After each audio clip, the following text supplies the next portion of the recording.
तो फिर से आप इसको लिख सकते हैं कि एटम्स के फॉर्मेट में। इसके थोड़े से हम टाइप्स देखेंगे या हम इसकी प्रॉपर्टीज के बारे में जानेंगे एटम्स। तो एटम्स आप हेडिंग लगाएं, उसमें लिखिए एटम्स आर, पहली चीज atoms are the building blocks, building blocks, building blocks of any matter, of any matter. कोई भी जो मैटर है उसका जो बिल्डिंग ब्लॉक है वो कौन है? एटम है। जैसे आपने क्या बनाए हैं? बिल्डिंग्स बनाए हैं, और उस बिल्डिंग को बनाने में जो सबसे फंडामेंटल पार्टिकल होगा वो कौन होगा? वो आपका ब्रिक्स होता है। उसी तरीके से जब हम क्या कर रहे हैं, कोई भी मैटर को बना रहे हैं, तो एटम्स क्या है? उनके बिल्डिंग ब्लॉक्स है। ठीक है, फर्स्ट एक वन इसको आप लिखिए एन एटम ना। दूसरी चीज आप ऐसा लिख सकते हो an atom, an atom, an atom is the smallest particle, an atom is the smallest particle, smallest particle ये क्या है? सबसे छोटा पार्टिकल है, smallest particle of an element, of an element. कोई भी एलिमेंट आपके पास में है तो उसका सबसे छोटा पार्टिकल कौन होगा? एटम्स होगा। उसका सबसे छोटा पार्टिकल एटम होगा। दैट कैन टेक पार्ट, और यही क्या करता है? दैट कैन टेक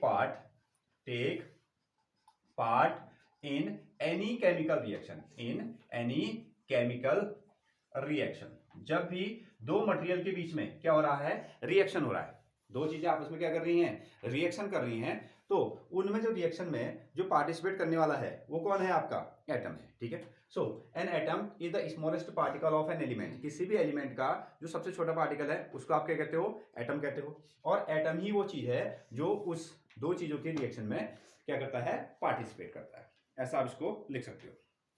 अगला नंबर ठीक है, तो इसका जो साइज होता है वो कैसा होता है? बहुत छोटा। An atoms are very very small in size, N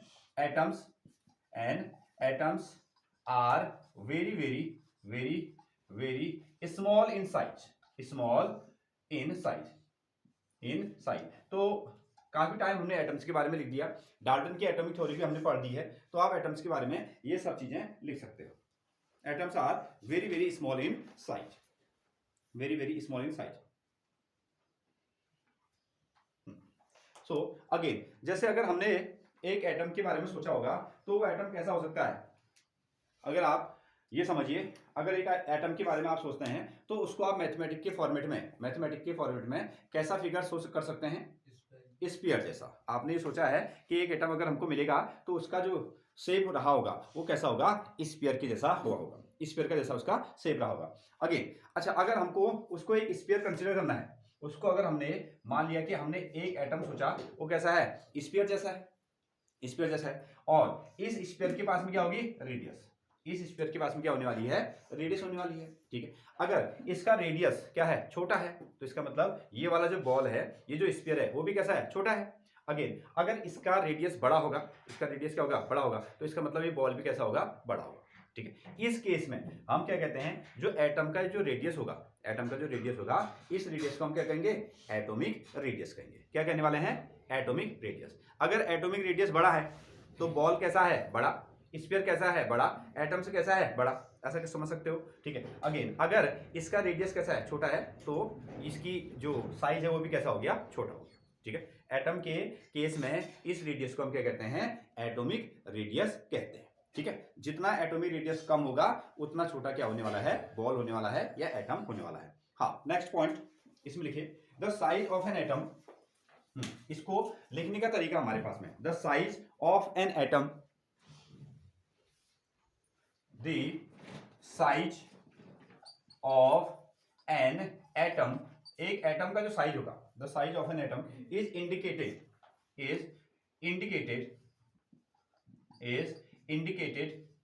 bye its radius. हम क्या करते हैं? इसको इसके रेडियस से शो करते हैं।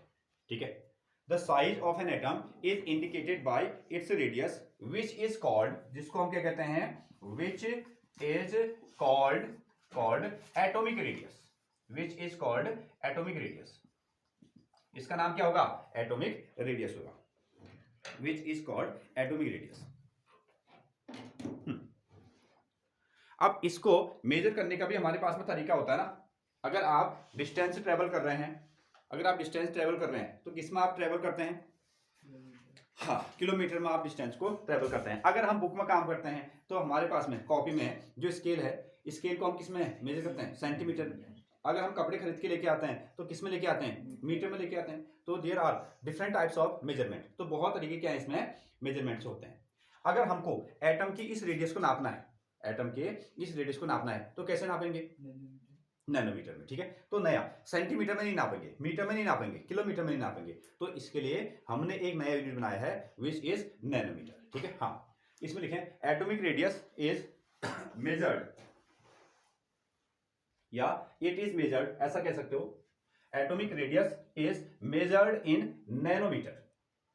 अगला पॉइंट आप बनाएगा atomic radius, atomic radius is measured, atomic radius is measured in nanometre, nanometre, nanometre. तो इसको हम क्या करते हैं? नैनोमीटर में मेजर करते हैं।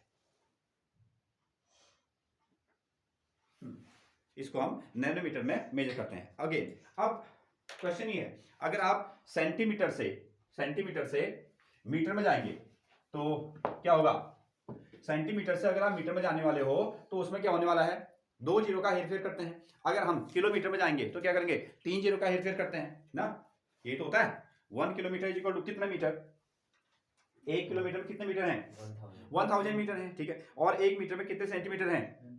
100 सेंटीमीटर है, यानी कि 2 जीरो 3 जीरो। ओके, सबसे पहली चीज तो ये थी, अगर हमको बहुत सारे यूनिट्स बनाने हैं, बहुत सारे यूनिट्स बनाने हैं, एक यूनिट से दूसरे यूनिट में हमको कन्वर्ट करना है, तो हमारे लिए बहुत सारी परेशानी है। क्या परेशानी? हम इतने नंबरों को क्या करेंगे? इतने नंबरों को हम याद नहीं कर सकते ना। और कितने नंबर को याद करेंगे हम लोग? हम उतने नंबर को याद नहीं कर सकते। तो उन्होंने क्या किया, जो साइंटिस्ट हैं उन्होंने क्या किया? सिर्फ इसमें जीरो का हेरफेर किया है। जीरो को तो हम याद कर सकते हैं। हमने कहा जैसे 1000 की बात आई तो 10 की पावर कितने जीरो? 3 जीरो।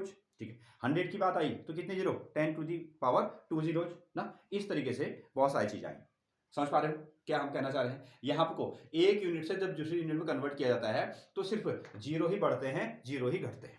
ठीक है, हाँ, तो 1 नैनोमीटर को अगर हम मीटर में लिखते हैं तो हम कैसे लिखेंगे? अच्छा, नैनोमीटर ये इसका यूनिट हो गया। एटॉमिक रेडियस को किसमें लिखोगे? नैनोमीटर। अच्छा, लिखने का तरीका 1 नैनोमीटर, इस तरीके से 1 नैनोमीटर। और ये 1 नैनोमीटर कितना होता है? इसको जब मीटर में कन्वर्ट किया जाएगा तो आपने क्या करना है? 1 को 9 जीरो से डिवाइड करना है। 2 3 4 5 6 7 8 9। ठीक है, जब आप 1 को क्या कर रहे हो? 9 जीरो से डिवाइड कर रहे हो, तब जाके वो किसमें बन रहा है? मीटर बन रहा है। ठीक है, अच्छा, इसको अब हम जीरो को भी ऐसे नहीं लिखते हैं, हम कैसे लिखते हैं? 10 टू दी पावर कितना? 9।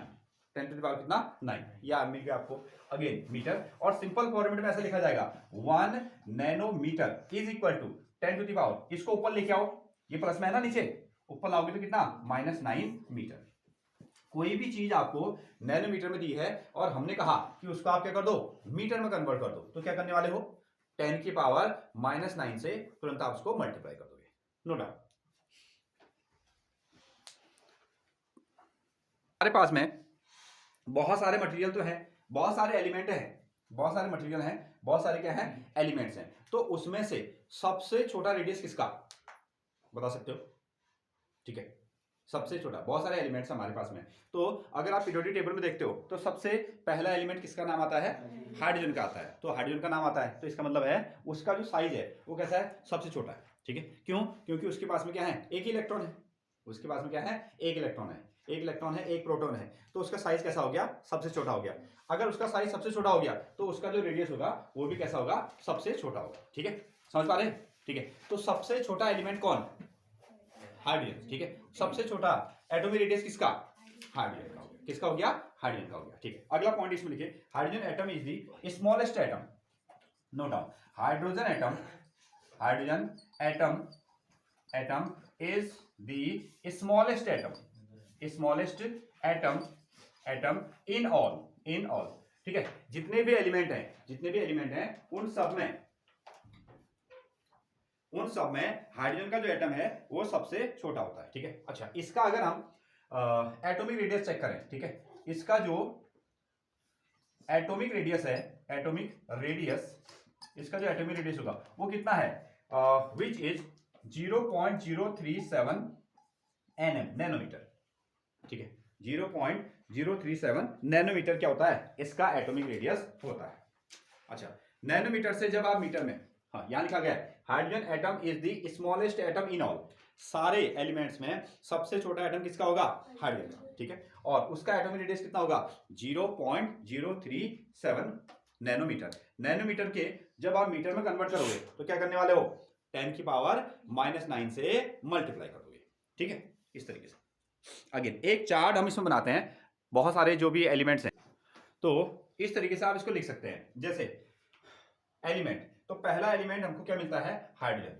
यहां आपको एक कॉलम में आप लिखने वाले हैं हाइड्रोजन, और अगर हम इसके एटॉमिक रेडियस को देखेंगे तो कितना आएगा, 0.037 नैनोमीटर।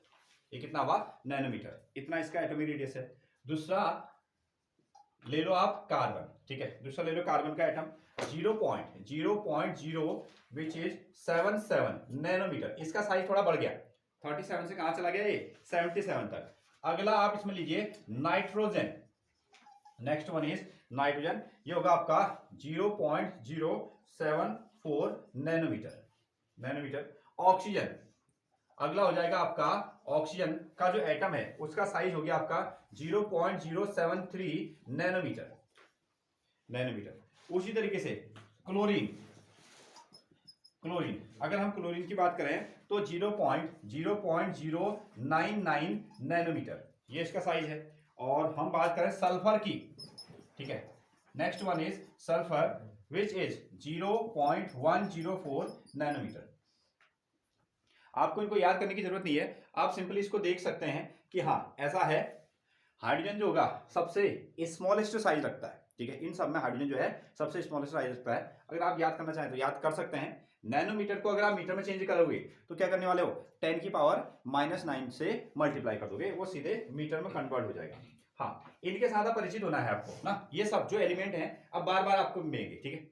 आगे नेक्स्ट वन इज सोडियम, हम लेते हैं, नेक्स्ट वन इज सोडियम, और इसका जो साइज है 0.191 नैनोमीटर। अगर हमको मीटर में लिखना होगा तो कैसे लिखेंगे, 0.191 इंटू 10⁻⁻⁹ ऐसा बन जाएगा। ये मतलब है उसका, नैनोमीटर में 10⁻⁹ से मल्टीप्लाई करने पर मीटर बनेगा। नेक्स्ट वन इज मैग्नीशियम, अभी हमने इसमें सिंबल नहीं पढ़े हैं, 0.160 nanometre. Again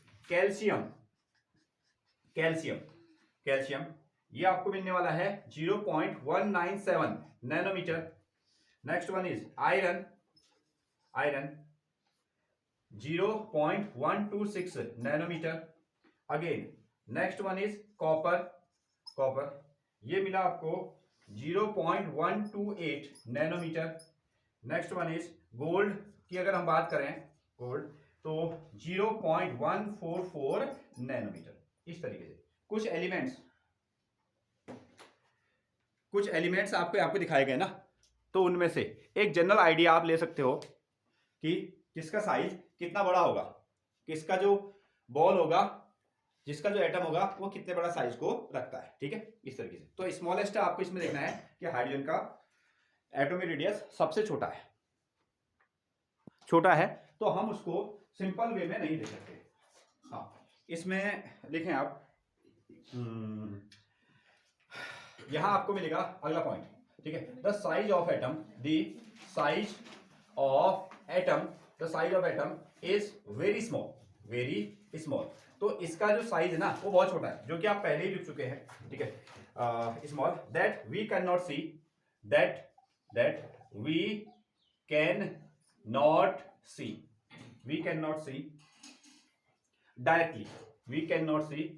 directly.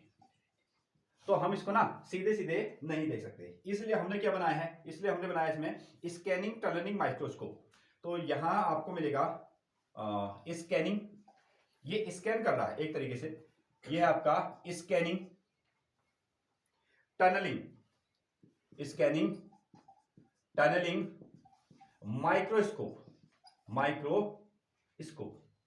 Scanning tunnelling microscope, और शॉर्ट में हम इसको क्या कहते हैं, STM, ये इसका फुल फॉर्म भी है, स्कैनिंग टनलिंग माइक्रोस्कोप,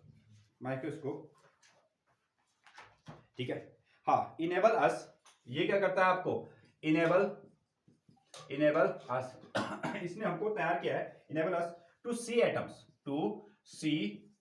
एटम्स, इसके थ्रू हम क्या कर सकते हैं, एटम्स को देख सकते हैं, थ्रू एटम्स थ्रू इनडायरेक्टली, ऐसा हमने इनडायरेक्टली हम इसको देख सकते हैं। स्कैनिंग टनलिंग माइक्रोस्कोप, ठीक है। एसटीएम का फुल फॉर्म हो गया आपका स्कैनिंग टनलिंग माइक्रोस्कोप। अब तो आपके पास में इलेक्ट्रॉन माइक्रोस्कोप भी है, एडवांस इलेक्ट्रॉन माइक्रोस्कोप भी हमारे पास में रहते हैं, तो उससे हम क्या कर सकते हैं, एटम को देख सकते हैं इनडायरेक्ट वे में। क्लियर है यहां तक? तो अगेन एटम्स के बारे में आपने इतनी सारी चीजें इस पर पढ़ ली है, ठीक है। तो अगली कहानी क्या होगी, अगली कहानी होगी कि हमारे पास में बहुत सारे एटम्स हैं, अलग अलग एलिमेंट्स के अलग अलग एटम्स आपके पास में है, तो हमने तो क्या करना है इनको, इनके सिंबल्स के लिए, ठीक है। तो दो तरीके के सिंबल हम इसमें पढ़ते हैं। एक तो किसने, एटम की थ्योरी किसने दी, डाल्टन अंकल ने दी। तो डाल्टन अंकल ने अगर क्या की, एटम की थ्योरी हमको दी है, तो उन्होंने भी क्या बनाया है, एलिमेंट्स के लिए सिंबल तैयार किए हैं। तो एक सिंबल क्या हो जाएंगे, उनके सिंबल हो जाएंगे, यानी कि डाल्टन अंकल के सिंबल, ठीक है। दूसरी चीज क्या होने वाली है, अब उनके जो सिंबल हैं वो कैसे हैं, थोड़ा टफ है, पुरानी वाली चीजें कैसे हो जाएंगी, थोड़ा टफ हो जाएंगी, उसको आपको क्या करना है, सरल करना है, ठीक है। आजकल आप जानते भी हो हाइड्रोजन को कैसे आप लिखते हो, एच के फॉर्मेट में लिख देते हो ना, ऑक्सीजन को आप कैसे लिखते हो, ठीक है, ओ लिख देते हो, या O2 आप इस तरीके से लिख देते हो ना, हाँ, एक एटम के लिए। तो पुराने वाले सिंबल और नए वाले सिंबल हम इसमें लिखने वाले हैं, ठीक है। हाँ, तो नेक्स्ट वन, तो डाल्टन से सिंबल ऑफ एलिमेंट में दो कॉलम आप बनाइएगा। तो पहला एक कॉलम आप लिखिएगा एलिमेंट्स, और दूसरे में इसमें क्या आएगा, इसका सिंबल्स। तो इन्होंने हमको क्या सिंबल दिए, आप सीधे नीचे की ओर बनाइएगा, एलिमेंट्स, और यहां आने वाले हैं सिंबल्स, यहां क्या आने वाले हैं, सिंबल्स। तो पहला जो एलिमेंट है दैट इज हाइड्रोजन, पहला कौन है आपका, हाइड्रोजन। इसी को, ये आपको पीरियोडिक टेबल में पहले नंबर पे मिलने वाला है। तो डाल्टन ने जो आपको सिंबल दिए, ये डाल्टन सिंबल है, इस तरीके से इन्होंने इसके लिए सिंबल सेट किया कि आप हाइड्रोजन को इस तरीके से समझेंगे। दूसरी ओर दूसरा नंबर हो जाएगा आपका कार्बन, और कार्बन को आप क्या करने वाले हो, कार्बन है अगर काला है तो पूरी तरीके से इन्होंने इसको क्या कर दिया, ब्लैक कर दिया, इसको पूरा आप ब्लैक कर दीजिएगा, ठीक है। पहला सिंबल हो गया आपका हाइड्रोजन, दूसरा हो गया आपका कार्बन। इस तरीके से इन्होंने ऑक्सीजन के लिए ऐसा सर्कल बना के छोड़ दिया, ऐसा इन्होंने सिंपल सर्कल बना के छोड़ दिया। Phosphorus, next one is phosphorus, और फॉस्फोरस के लिए इन्होंने एक सर्कल बनाया और इस तरीके से इन्होंने इसको सिंबल डिजाइन कर दिया। Next one sulphur, next one is sulphur, और सल्फर के लिए एक सर्कल बना दिया और इसमें ऐसा प्लस वाला साइन उन्होंने लगा दिया, सल्फर के लिए इन्होंने प्लस साइन लगा दिया, ठीक है। ये डाल्टन के सिंबल है, ये डाल्टन के सिंबल है। प्लेटिनम, और प्लेटिनम के लिए इन्होंने एक सर्कल बना दिया और यहां इसमें क्या लिख दिया, P, यहां लिख दिया इन्होंने P, प्लेटिनम। अगेन जैसे इन्होंने लिया आयरन के लिए इन्होंने क्या कर दिया, एक सिंपल सर्कल बना दिया इस तरीके से, ये हो गया आपका आयरन। कॉपर की अगर हम बात करें, नेक्स्ट वन इज कॉपर, एक सर्कल के अंदर में इन्होंने इस तरीके से C लिखकर छोड़ दिया, कॉपर हो गया। सिल्वर, इन्होंने बनाया सिल्वर का जो सिंबल था सर्कल, और उसके अंदर में S इन्होंने लिख दिया, सिल्वर, ठीक है। अगेन नेक्स्ट इन्होंने क्या दिया, गोल्ड, और गोल्ड के लिए सर्कल बना दिया और उसको चमकदार बना दिया ऐसे, अगर सोना है तो क्या होगा, वो चमकेगा। और अंदर इन्होंने क्या लिख दिया, जी लिख दिया, गोल्ड। और लेड, शीशा, इन्होंने लेड के लिए एक सर्कल बना दिया, एक सर्कल, और उसके अंदर में लिख दिया L, ये हो गया सिंबल ऑफ लेड ना। मर्क्यूरी के लिए इन्होंने एक सिंबल बनाया था, इस तरीके से इन्होंने सर्कल बनाया, हाँ, एक सर्कल इन्होंने बना दिया, और अगेन यहां इन्होंने इस तरीके से डॉट लगा दिया। ये सिंबल है किसका, मर्क्यूरी का, सिंबल ऑफ मर्क्यूरी।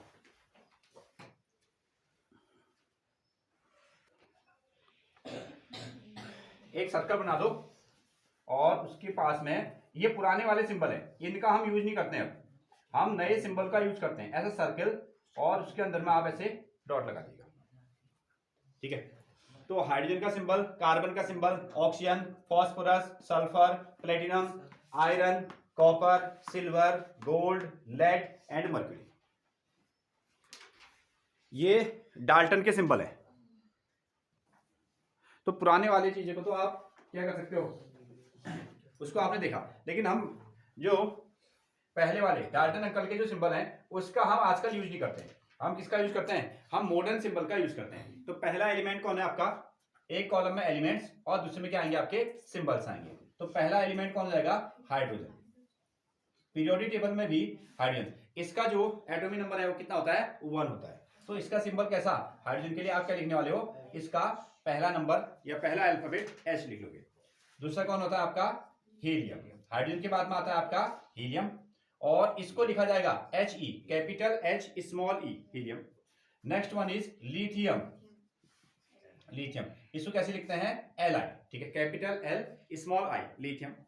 ठीक है, next one is beryllium. Beryllium इसको हम कैसे लिखते हैं, Be, capital B small e, beryllium. हाँ, नेक्स्ट हो जाएगा आपका बोरॉन, ये होगा बोरॉन, इसको कैसे लिखते हो आप, B से, ये हो जाएगा आपका B। नेक्स्ट है आपका कार्बन। कार्बन, कार्बन को कैसे लिखते हैं, C, कार्बन हो जाएगा आपका C। इसके बाद क्या आएगा आपका नाइट्रोजन, ये होगा आपका नाइट्रोजन। कैसे लिखते हैं नाइट्रोजन को, अगेन सिंपल N से लिख देते हैं। उसके बाद किसकी बारी आएगी, ऑक्सीजन, ये हो जाएगा आपका ऑक्सीजन। और ऑक्सीजन को कैसे लिखते हो, O से लिखते हो। ऑक्सीजन को कैसे लिख देते हो, O से। अगेन ये इनके एटॉमिक नंबर भी हैं, ये सीरियल तरीके से भी चलते हैं। हाइड्रोजन का जो एटॉमिक नंबर होता है वो कितना होता है, 1। हाइड्रोजन, हीलियम का कितना हो गया, 2। लिथियम का कितना हो गया, 3। बेरिलियम का कितना हो गया, 4। बोरॉन का कितना हो गया आपका 5। कार्बन है 6। नाइट्रोजन कितना है 7। ऑक्सीजन कितना हो गया 8। ऑक्सीजन कितना है 8। पीरियोडिक टेबल में भी आपको ये इसी तरीके से लिखे हुए मिलते हैं, तो ज्यादा भी याद किए होंगे। तो फ्लोरीन के लिए 9 नंबर में कौन आएगा, फ्लोरीन, और इसको सिंपली हम कैसे लिखते हैं, F से ना। नंबर 10 में कौन मिलेगा आपको, यहां मिलेंगे नियॉन। नियॉन, और नियॉन को कैसे लिखा जाएगा, Ne से। और वेरी फेमस जो 11 नंबर में होगा वो कौन होता है, सोडियम। सोडियम के लिए हमने क्या सिंबल बनाया है, Na। सोडियम का जो सिंबल है that is Na। Next one, number 12 पर कौन मिलेगा, यहां मिलेगा मैग्नीशियम। यहां कौन मिलने वाला है, मैग्नीशियम, और इसको हम कैसे लिखेंगे, capital M small G, Mg से आप इसको लिखोगे। नंबर 13 पर कौन मिलेगा, यहां मिलेगा आपको एल्यूमिनियम। एल्यूमिनियम 13 पर, और capital A small L, capital A small L, aluminium. फिर नंबर 14 पर कौन मिलेगा, यहां मिलेगा सिलिकॉन। ठीक है, सिलिकॉन, यहां सिलिकॉन मिलने वाला है, इसको लिखा जाएगा capital S small I, silicon. आगे नंबर 15 पर कौन मिलेगा, यहां मिलेगा फोस्फोरस। यहां मिलने वाला है फोस्फोरस, इसको सिंपली कैसे लिखते हैं, P से लिख देते हैं, ये हो जाएगा आपका P। नंबर 16 पर कौन मिलने वाला है, यहां मिलेगा आपको सल्फर। यहां मिलने वाला है सल्फर, सल्फर। तो इसका जो सिंबल होगा वो कितना होगा, सिंपली S होगा। सल्फर का सिंबल कितना हो जाएगा, S ना। नंबर 17 पर यहां कौन मिलेगा, यहां मिलेगा क्लोरीन। 17 पर मिलेगा क्लोरीन। क्लोरीन, इसका जो सिंबल होगा वो कितना होगा आपका, Cl। क्लोरीन का सिंबल कितना हो गया, Cl। नंबर 18 पर कौन मिलेगा, यहां मिलेगा आपको आर्गन। आर्गन, इसके लिए जो सिंबल है वो क्या है, Ar, ये हो गया आपका Ar। ये सीरियल से 1 to कितने हो गए, 18। हाँ, 1 to 18 तक हम लोग पहुंचे हैं। हाँ,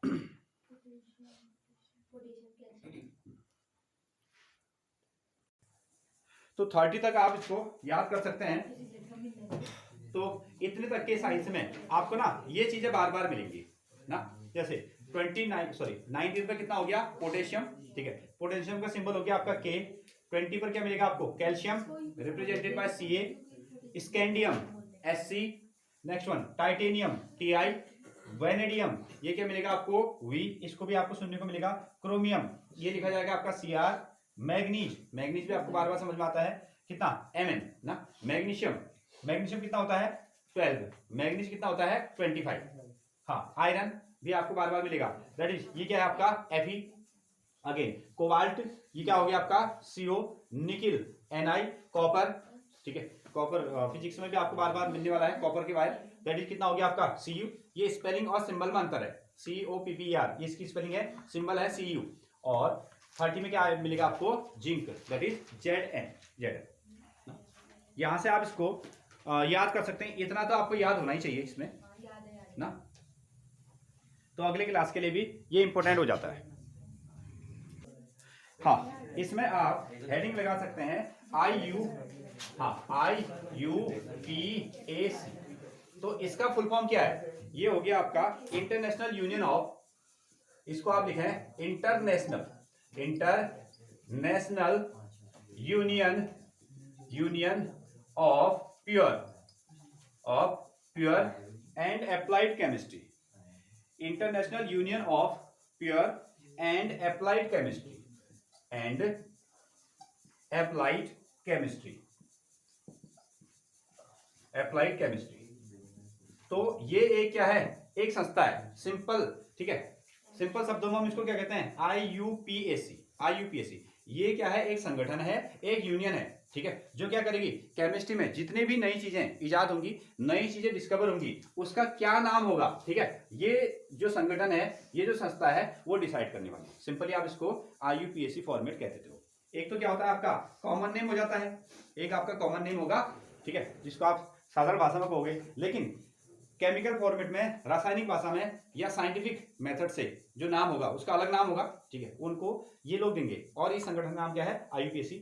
फुल फॉर्म क्या होगा आपका international union of pure and applied chemistry.